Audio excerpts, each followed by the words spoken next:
ไม่สูงค่ะมีข่าวนอกเมืองมาฝากอะไรหู้ยินกว่าจอมกันค่ะข่าวในก็เป็นข่าวบางดึกยูเครนดังรัสเซียอันใบยาวอันใบไว้เลยค่ะบางดึกก็สืบยืนยาวมาต่อถึงวันเมื่อในมีกว่าข่าวทาง5 ปีปลายยาวค่ะ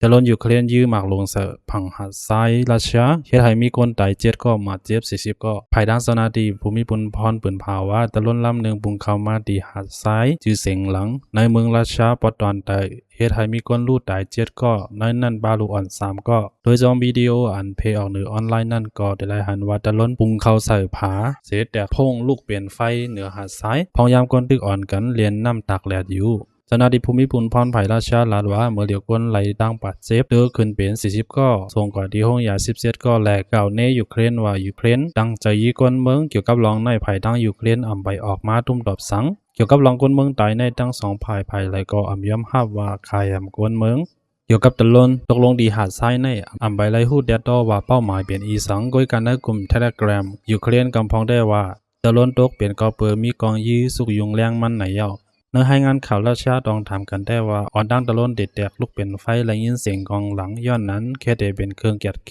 เพดังกลางเอายืดตกในเย้าในขยามเดียวกันก็หนังกับไผ่ดังราชาเขาลมยื้อในพื้นที่ยูเครนละลายเซเวง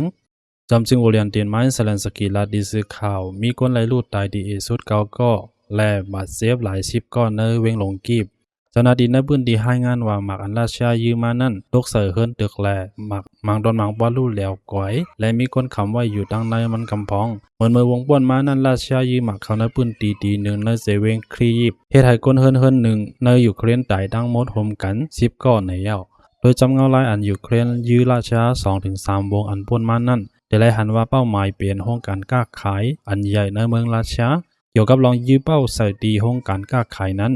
ยูเครนยืมย้ำว่าห้องการค้าขายเจอนั้นร่วมกันจอยแถมแห้งซึกเมืองราชานั่นในยาว